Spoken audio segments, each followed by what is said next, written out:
Buen día para hablar de salud y de riesgos laborales, porque hoy es el día del nacimiento del padre de la patria, de Juan Pablo Duarte. Yo creo que es un buen día para hablar de eso, porque es un tema que debía interesarle muchísimo al patricio. ¿Qué te parece a ti, Pedro Luis Castellano? Duda. El doctor Pedro Luis Castellano está con buenos nosotros. Días. Buenos días, Buenos días, Pedro Luis. También. Superintendente de Salud y de Riesgos Laborales, CISALRIL. Adelante. Sí, sin duda que en general los fundadores de las diferentes nacionalidades latinoamericanas siempre presentaron y se preocuparon mucho por educación y salud, porque son las bases fundacionales de la ciudadanía, sin lugar a dudas, ¿no? Y bueno, a nosotros nos toca hacer un esfuerzo en esa dirección. Así es, así es.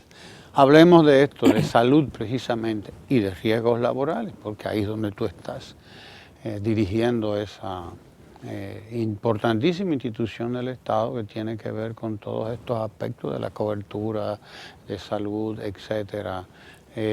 ¿Cuál es el estado actual del sector, ¿no? El país escogió en el año 2001 un modelo de financiamiento del sistema de salud sobre la base de aseguramiento. No es la única, en el mundo hay varias otras formas de financiar sistemas de salud que tengan vocación universal, o sea, de cobertura de toda la población. Bueno, aquí se escogió en el año 2001 un modelo que se sustenta en el aseguramiento, pero además que se sustenta en una alianza entre el Estado y la iniciativa privada, porque las aseguradoras, que en este caso se llaman administradoras de riesgos de salud, porque no son exactamente aseguradoras. ARS. Hay una diferencia que, si hay tiempo, yo podría luego explicar. Que sí. Pero entonces, las ARS, hay públicas y hay privadas. Tenemos públicas, SENASA, que es la más grande, tenemos el Seguro Social, tenemos otras, tenemos también de autogestión y las privadas. Entonces, nuestro sistema es un sistema complejo, que para lo que tiene dos grandes desafíos por delante, desde que se inició. Como sabemos, se inició en el 2002 con el régimen subsidiado. Es bueno decir que el régimen subsidiado en los últimos 3 años ha logrado incorporar el número que faltaba de las familias empobrecidas, y hoy ese régimen subsidiado cubre más del 99% de la población empobrecida, de acuerdo a los cálculos del Ministerio de Planificación y Desarrollo, que hacen base a las encuestas de fuerza de trabajo. Ya SENASA, en el régimen subsidiado, ha logrado incorporar más del 99% de esa casi la totalidad de esa población. Prácticamente. Siempre quedan algunas familias, pero ya lo que queda es consolidar ese éxito que ha logrado el país, sobre todo en los últimos 3 años. En el régimen contributivo, que también está creciendo mucho, y es una buena evidencia de que el empleo formal está creciendo. Estamos en el año pasado alrededor de 20,000 nuevos inscritos por mes. O sea que es otra prueba, digamos, de que se está generando empleo formal en el país. Porque ahí no hay juego con la cifra, porque alguien está pagando. Claro, ahí no hay no se puede inventar ni jugar con los números. De manera que si uno saca la cuenta, este éxito que ha tenido el gobierno del presidente Medina de generar puestos de trabajo dignos, alrededor de 400,000 nuevos puestos de trabajo dignos, eso se está reflejando en el crecimiento del régimen contributivo. No expliquémosle a la gente la diferencia entre el régimen subsidiado y el contributivo, para que tenga claro esto. El régimen subsidiado, a ver, el Estado paga el seguro de las familias que son empobrecidas, y la manera de incorporarse al régimen subsidiado es que lo clasifica el SIUBEN, que es el Sistema Único de Información de Beneficiarios del Estado, clasifica a las familias que son pobres, pobre 1, pobre 2. Esas familias califican para ingresar en el régimen subsidiado y el Estado paga por ellos. Lo que es importante es que el Estado ha estado pagando lo suficiente para que la cobertura ya sea casi el 100%. El régimen contributivo, la persona y su empleador pagan por ese seguro. Exacto. Los trabajadores pagan el 3% de sus ingresos salariales y los empleadores pagan el 7%, más o menos, alrededor del 10% de los ingresos salariales. Bueno, el régimen contributivo ya está cerca del 90%, 88% de la población. De la población asalariada. Asalariada, la ocupada. ¿Quiénes quedan por fuera? Las pequeñas y medianas empresas, que van a haber que desarrollar algún tratamiento especial para estimular a la pequeña y mediana empresa a registrar sus trabajadores. Y en eso estamos. Hay un esfuerzo tratando de encontrar fórmulas que permitan que sobre todo las pequeñas empresas se puedan afiliar sin que eso represente un riesgo de quiebra para la pequeña empresa. No ha comenzado el régimen contributivo subsidiado. No. Por eso, y entre otras cosas, tenemos todavía una cobertura menor del 70% de la población. Si sacamos cuenta de lo que nos falta en el contributivo y lo poquito que pueda faltar en el subsidiado, nos damos cuenta de que realmente el grueso de lo que falta son trabajadores independientes.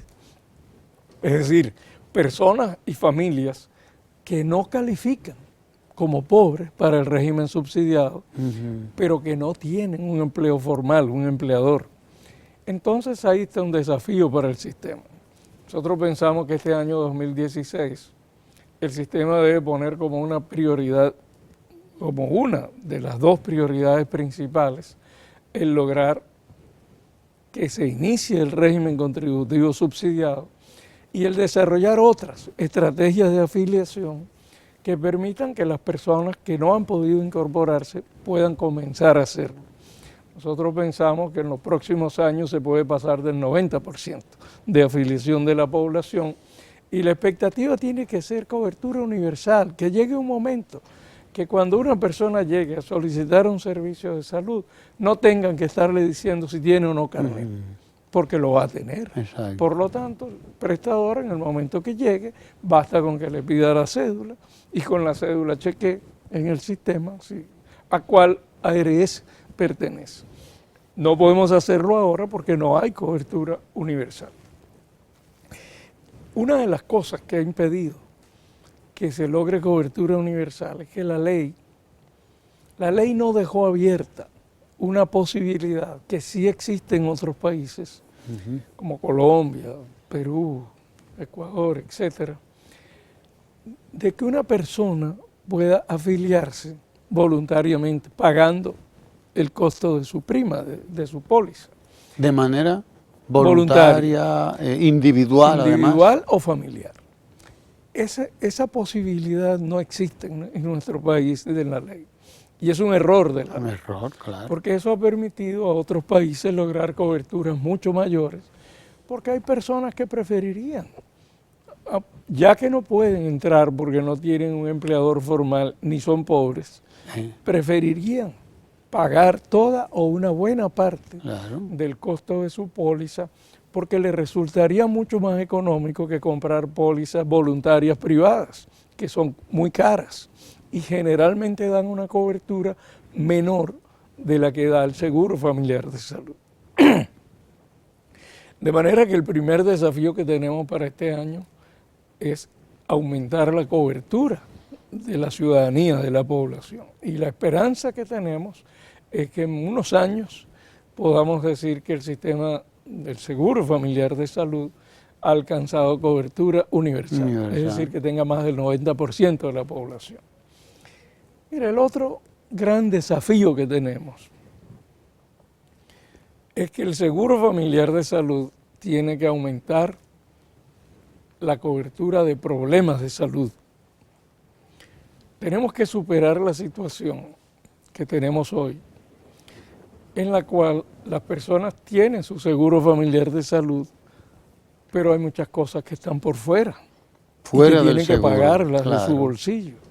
O, peor aún, cosas que sí están en el seguro familiar de salud, pero al ir a buscar un servicio le cobran adicional, a veces más de lo que paga por el seguro familiar de salud. Entonces, ese es un desafío que tenemos por delante este año en el sistema.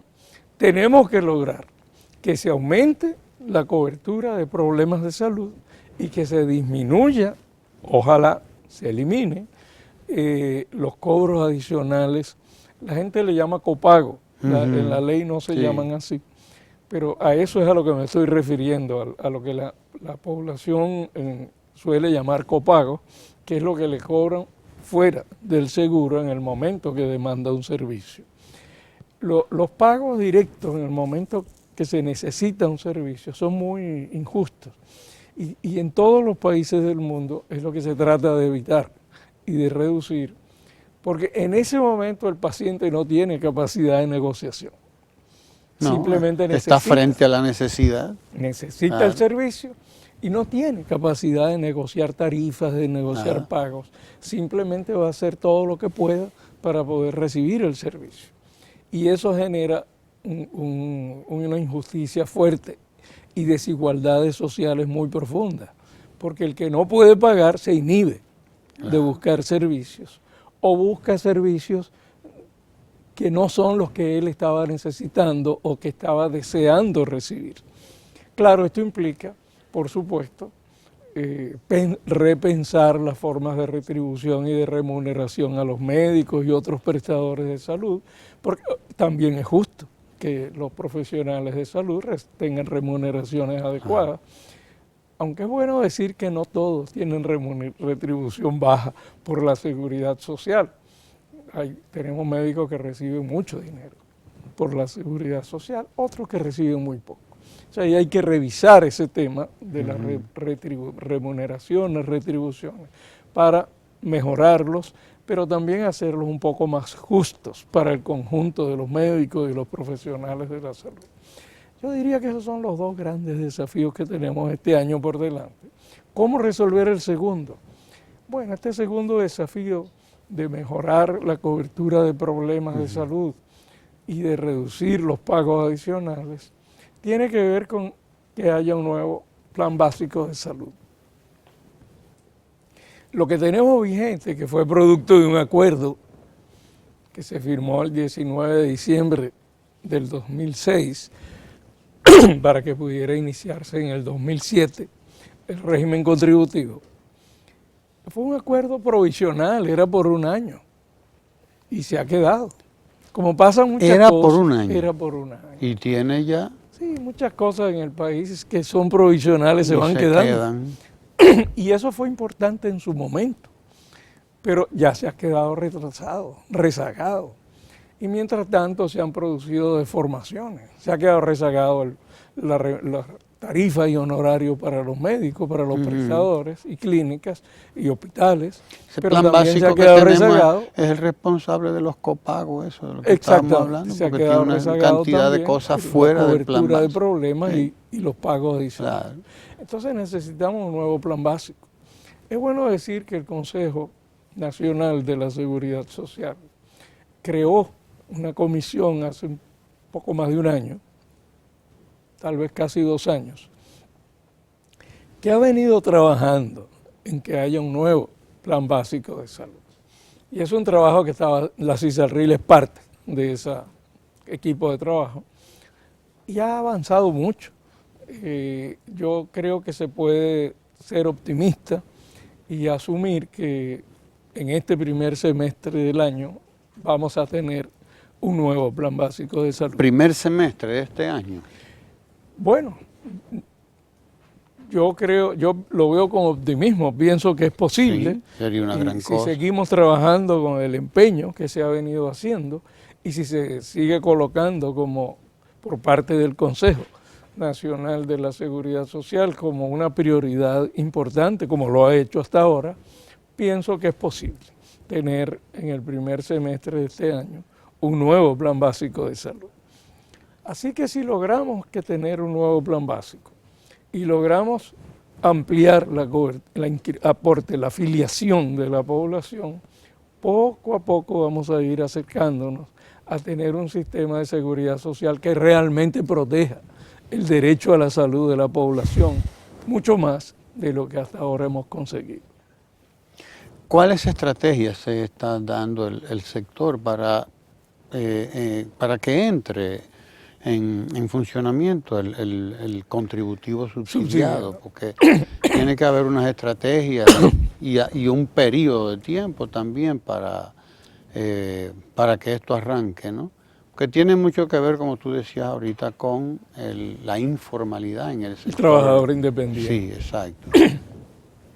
Sí, no es que fácil. es una cantidad enorme Sí, de no es dominicanos fácil. y dominicanas. Déjame decir a ti, a los amables oyentes, este régimen contributivo subsidiado es una creatividad dominicana. Sí. Sí. No existe en otros países. En los otros países solo está el subsidiado y el contributivo y las contributivo. formas de afiliación voluntaria. Son esas tres que quedan. Aquí no tenemos la forma de afiliación voluntaria. Aquí nos equivocamos. Sin embargo, pusimos tenemos contributivo subsidiado y no pusimos la afiliación aquel. voluntaria. Entonces, y eso hay que corregirlo. Para que arranque el contributivo subsidiado, también el Consejo Nacional de la Seguridad Social tiene un equipo, creó una comisión, un equipo interinstitucional que ha venido trabajando. Ese tiene más tiempo, ese tiene ya varios años y nosotros también somos parte de ese equipo y hemos estado tratando de contribuir a que ese equipo acelere su trabajo de manera que pueda presentar ante el Consejo lo más pronto posible. Nuestra expectativa es que lo haga en este primer trimestre del año, sus propuestas de cómo iniciar. Ahí hay varias opciones. Nosotros pensamos que no son excluyentes, que se puede abrir una diversidad de formas de afiliarse en el contributivo subsidiado, que respete, que reconozca que también este sector de la población es diverso. Allí hay desde personas que están muy cerca de ser pobres y calificar claro. para el subsidiado, hasta personas que tienen ingresos muy superiores a la masa asalariada del país. Oigo. Entonces no puede haber una única solución, digamos, porque sería injusto.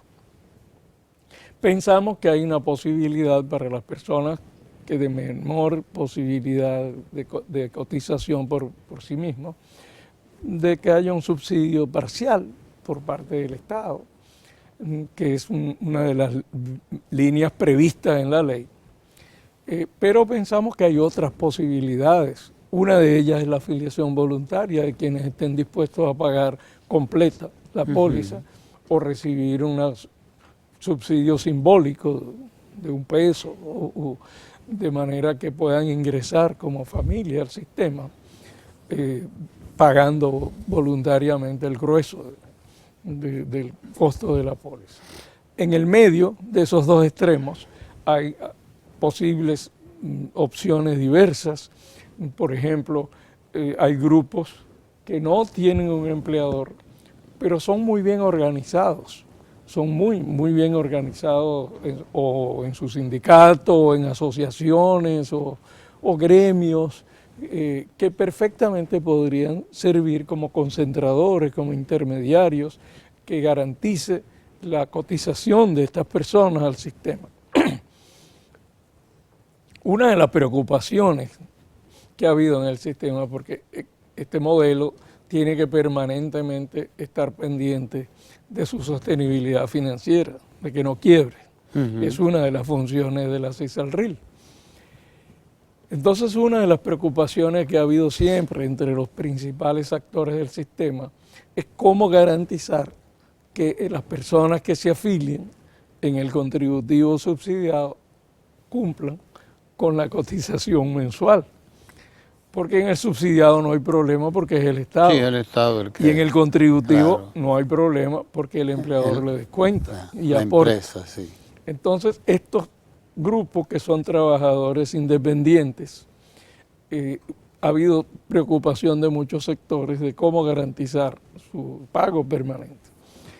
Nosotros pensamos que hay formas, que hay, lo más importante es que sea atractivo, o sea, que la gente sienta que gana manteniendo activa su cobertura. Eso implica que el plan básico mejore y que haya facilidades para que las personas puedan pagar su cotización, de manera que tampoco se le convierta en un dolor de cabeza, que tenga que hacer una fila de 2 cuadras o que tenga que perder un día de trabajo para hacerlo. Y hay formas de hacerlo. Hoy en día es posible pagar cosas hasta por el celular. O sea, y es legítima esa crédito. preocupación. Hay formas creativas que se pueden introducir en el sistema. Yo no creo para facilitar. Que una familia, un dominicano, una dominicana, que se comprometa a asumir el pago de su póliza, vaya a estar pensando si hacerlo o no hacerlo, sabiendo que es con su salud que está bregando. Vaya que hay un problema y una preocupación, un riesgo. Y es lo que en el lenguaje del mundo de los seguros se llama la selección adversa.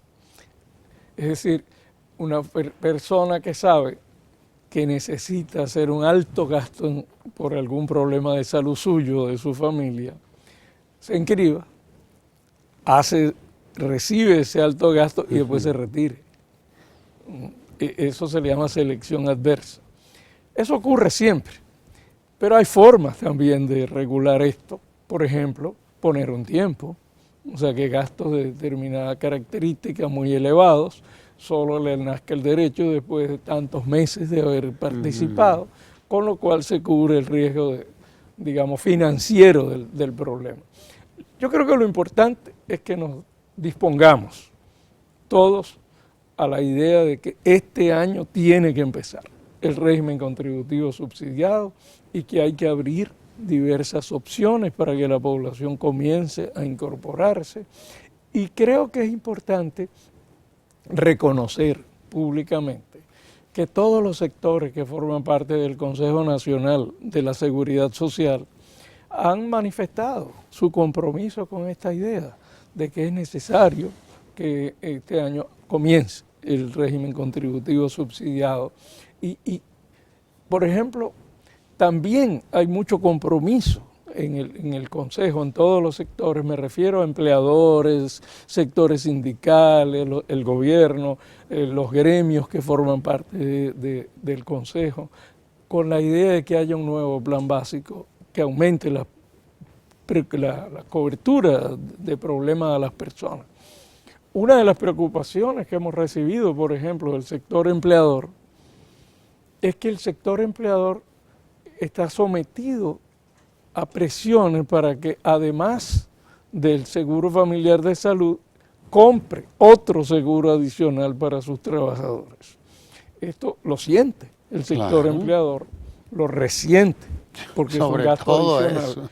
¿Cuál es la solución? Ampliar el seguro familiar de salud, ampliar el plan básico, aumentar la cobertura y aumentar la incorporación de la población para que se incremente la canasta de recursos que forman parte del seguro familiar de salud. Y esto es posible. Así que por eso tenemos a todos los sectores del Consejo interesados, empeñados. Yo pienso que el Consejo, desde que pasó el periodo que no funcionó durante el 2016, que fue el primer semestre del año pasado. 2015. Perdón, 2015. Desde que reinició sus labores, el Consejo ha estado en una actitud de mucho trabajo y empeño en lograr recuperar el tiempo que se perdió. Digo una cosa, sostenibilidad del sistema. Alguna gente pues pone en duda que un sistema como este pueda sostenerse en términos de financieros, ¿no? A lo largo del... El sistema tuvo un periodo difícil desde el punto de vista financiero, hasta que empezó este gobierno. Este gobierno garantizó y cumplió el asignar el 4% para educación preuniversitaria Eso permitió elevar la remuneración de los funcionarios del Ministerio de Educación. El Ministerio de Educación es el principal empleador público en el país, el segundo de salud pública. Claro. Al elevar los salarios, el Ministerio de Educación, inmediatamente el sistema dejó de estar en rojo y pasó a cifras en verde. Eso le da la razón, por cierto, a la gente del Banco Central, que sostiene que somos un país de salarios demasiado bajos. Todavía no se ha reflejado suficiente en el sistema el acuerdo que hubo el año pasado, mediados del año pasado, de incrementar los salarios en el sector privado. No sé si lo recordamos, hubo un acuerdo en la Comisión Nacional de Salarios de incrementar los salarios alrededor de, creo que fue 14, 15%. Eso poco a poco los empleadores lo han ido introduciendo. Sin embargo, todavía no se refleja en todos los empleadores en su cotización al sistema, pero eso ha contribuido también a que progresivamente mejore los ingresos en el sistema.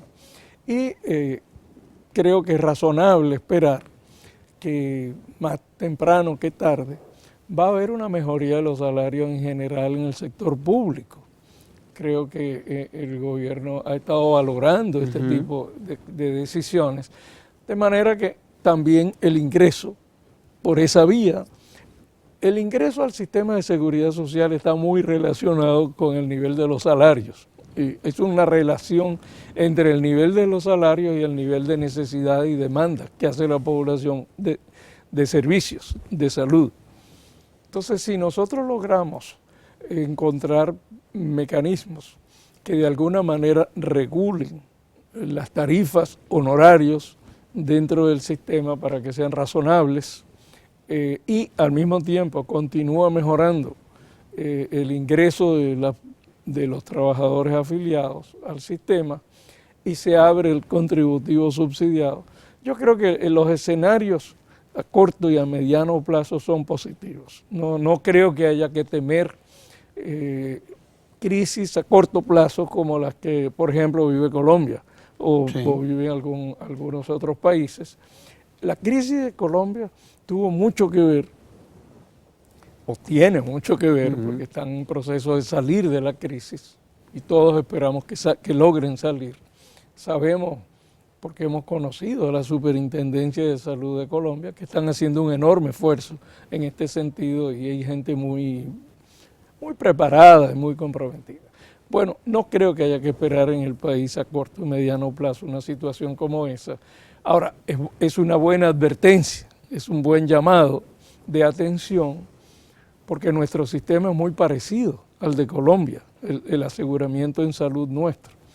El sistema colombiano entró en crisis porque hubo un desorden en las tarifas y honorarios que cobraban los prestadores y la reacción de las equivalentes a ARS, que allá se llaman EPS, fue reducir las prestaciones de las personas afiliadas, de la ciudadanía, y la ciudadanía reaccionó pidiendo recursos de amparo en el sistema judicial.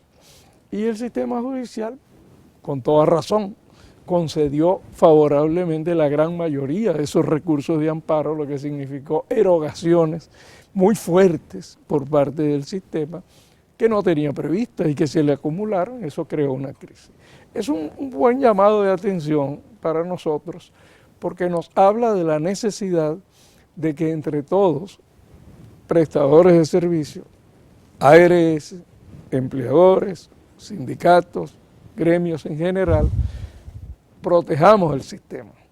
Y proteger el sistema implica racionalizar las tarifas y honorarios, implica garantizar que los empleadores cumplen y no hacen evasión o elusión de los salarios frente al sistema, implica también garantizar que los afiliados, los ciudadanos, cada vez más aprendemos a usar adecuadamente las posibilidades que el Seguro Familiar de Salud nos da.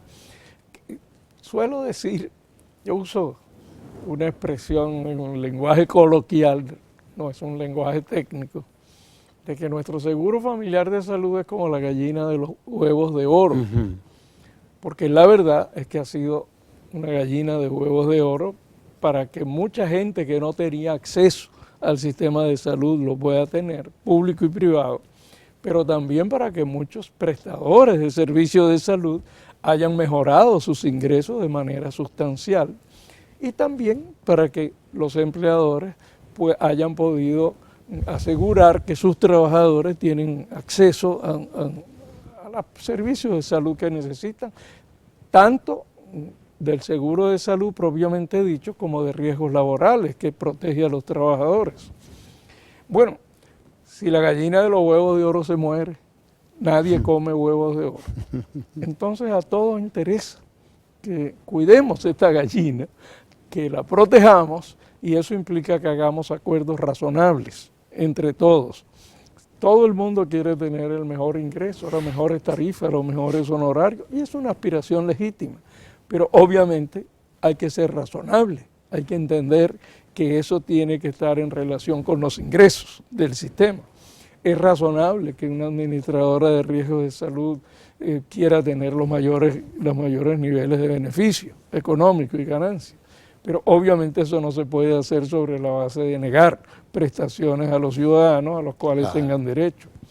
Así que si nos ponemos de acuerdo, la CESALRIL está empeñada y ha hecho un gran esfuerzo de que se reduzca la conflictividad en el sector y que podamos sentarnos todos en una mesa a dialogar y a conversar sobre cómo podemos seguir mejorando nuestro sistema de aseguramiento en salud, de manera que continúe siendo sostenible como lo es hasta ahora, pero continúe mejorando los servicios que recibe la población, al mismo tiempo que con ingresos razonables para los que son prestadores de servicios médicos a la población.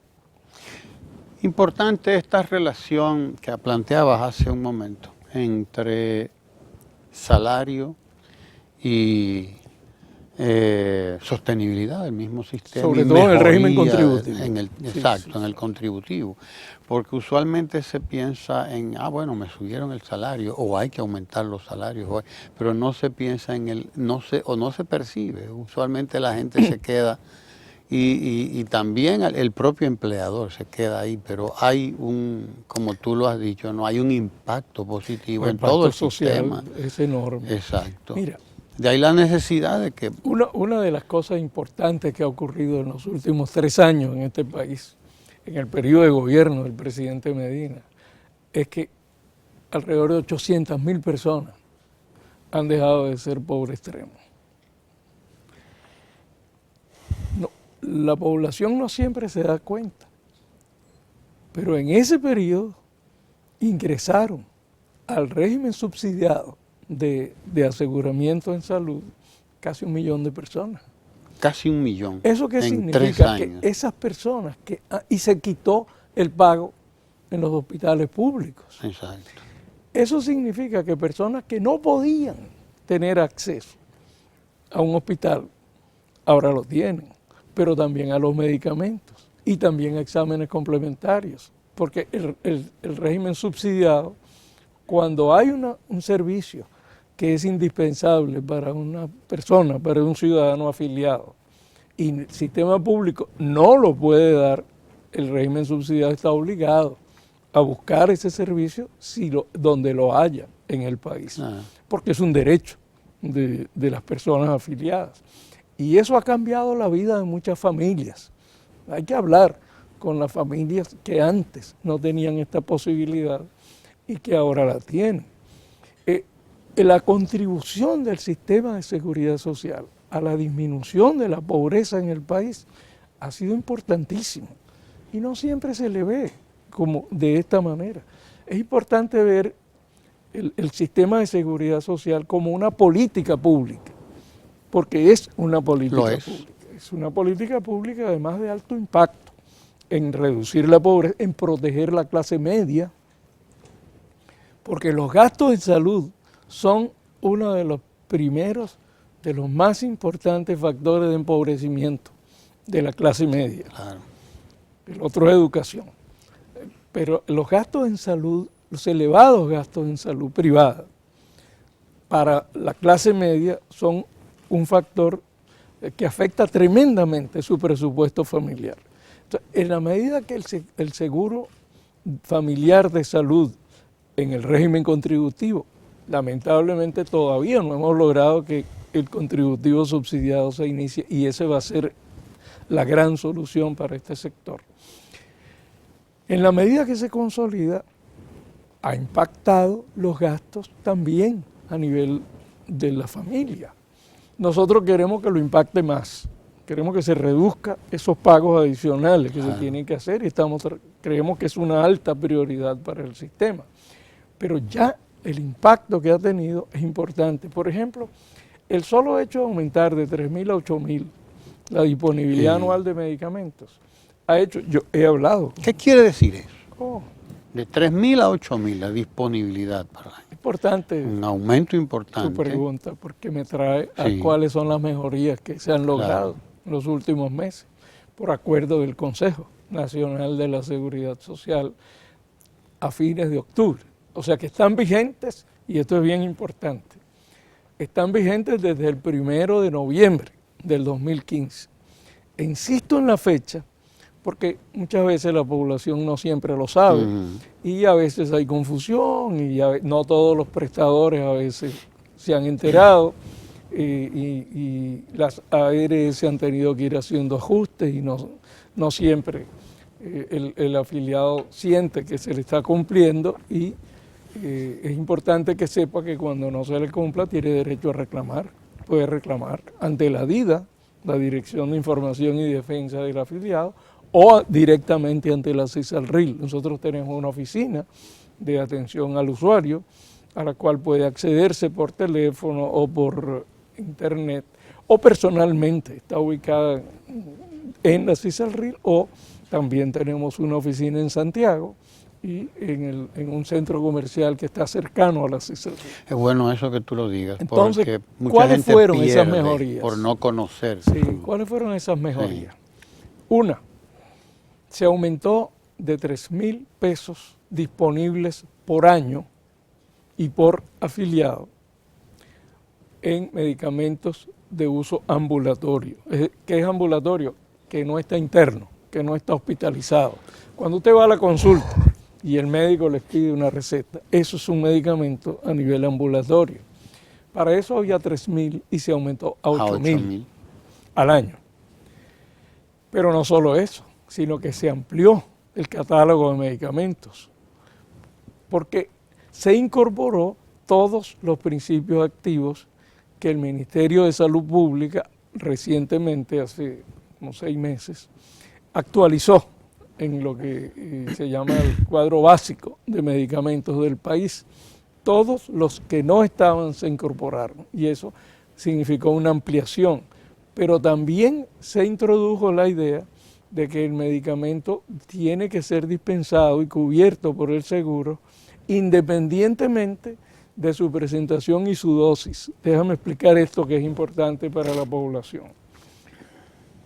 Si usted le indicaban tal medicamento de 40 miligramos y en tabletas, iba a la farmacia y la farmacia le decía, no, el que está dentro del seguro es el de 80 miligramos. Entonces usted tiene 40, no le toca, no lo cubre. No. Eso se acabó. Porque si le indican ese medicamento, no quiero decir nombre, pero supongamos amoxicilina, un antibiótico. Antibiótico. Es independientemente de su concentración o de su presentación. No le puede, si es un niño va a estar en presentación líquida, si es un adulto en cápsula o en tableta, pero es ese producto el que está cubierto, no esa forma de presentación. Eso es importantísimo para la población. Todo eso ocurrió con los medicamentos.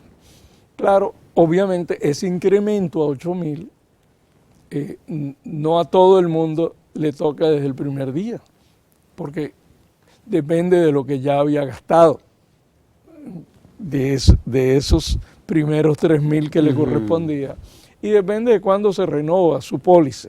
Hay gente que empezó a cotizar en enero, bueno, en enero se le renova su póliza. Hay gente que empezó un octubre, entonces en octubre se le va a renovar y cuando renova su póliza tiene la totalidad de los 8.000. Mientras tanto tiene fracciones.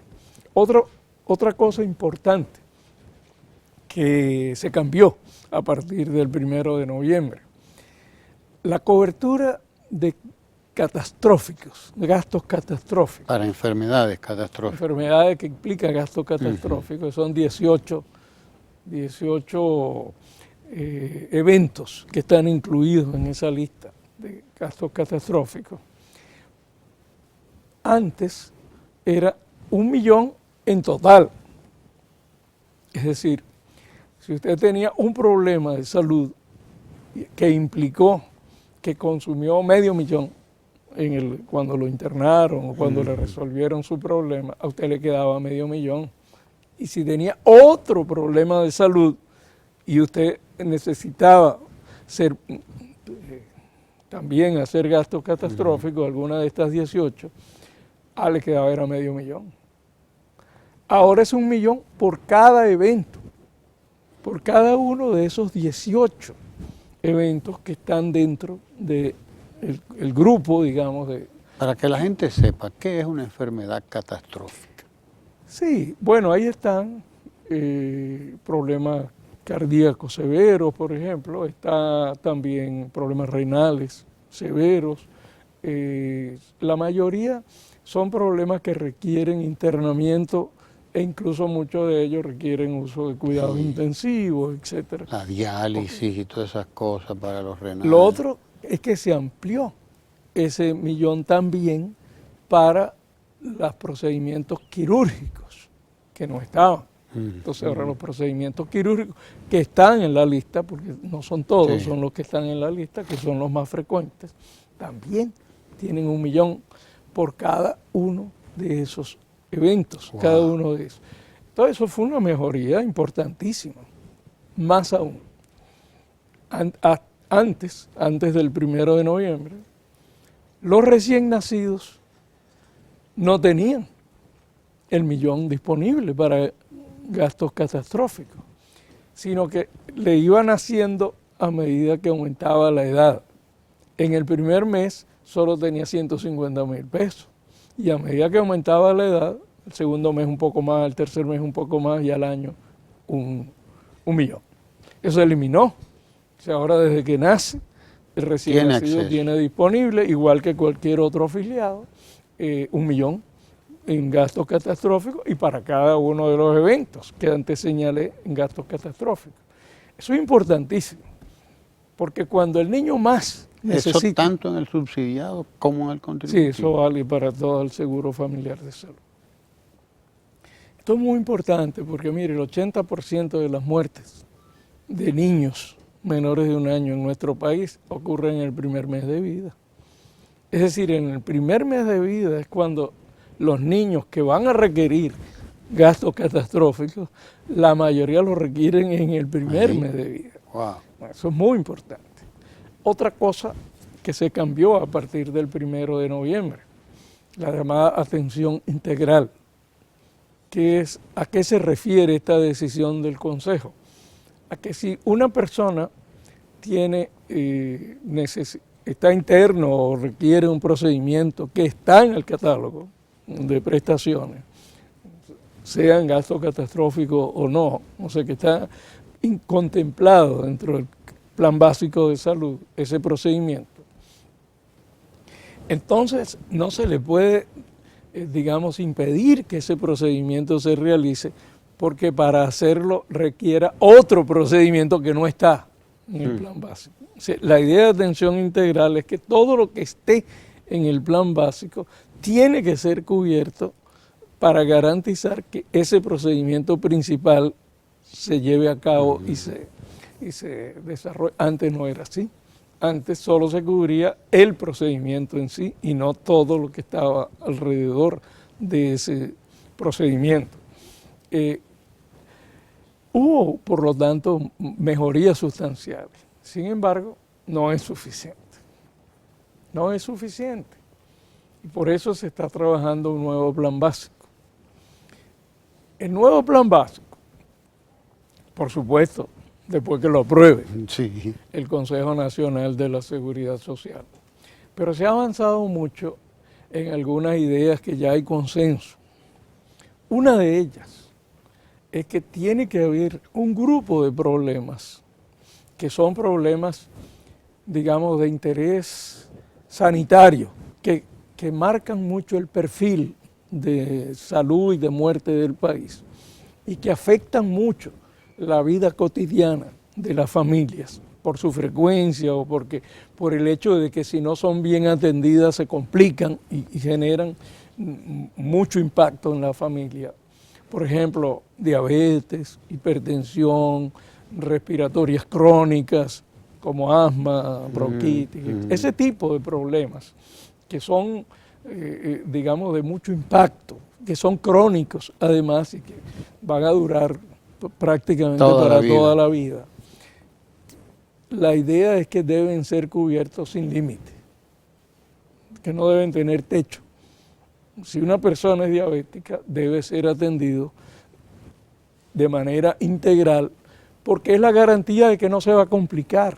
O sea, no puede haber un tope que diga, no, ahora no, ya no te puedo seguir atendiendo. Sí. Te atiendo cuando vengas con una insuficiencia renal o cuando vengas con que haya que amputarte una pierna. Eso no puede ocurrir.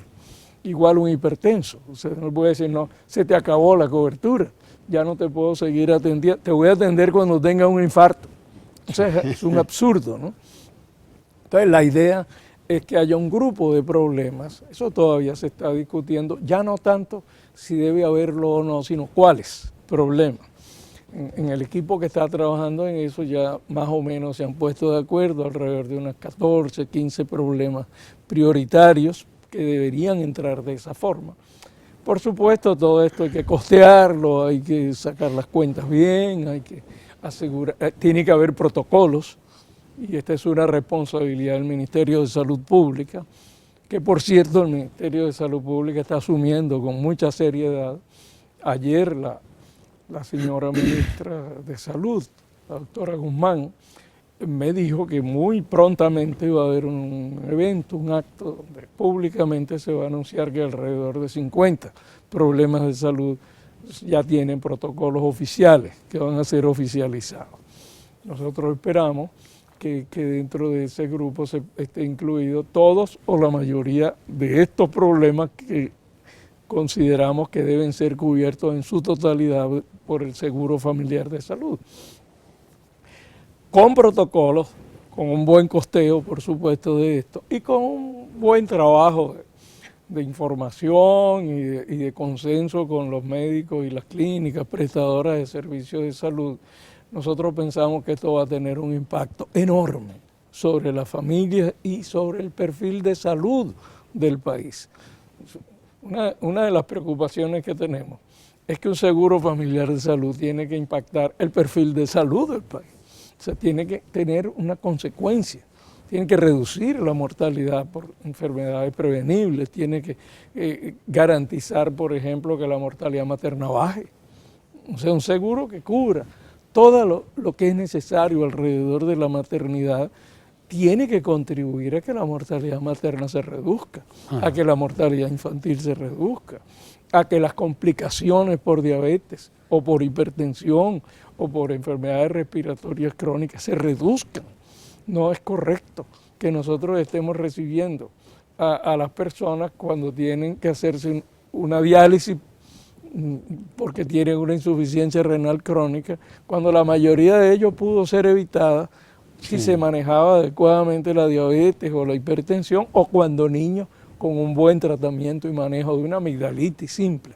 Un mal manejo de esa amigdalitis hizo que ese riñón se dañara posteriormente, unos años después. O sea, este enfoque integral de pensar en la salud de la persona y no solo atender una enfermedad cuando llega de manera espontánea al médico, es un enfoque que queremos introducir en el nuevo plan básico.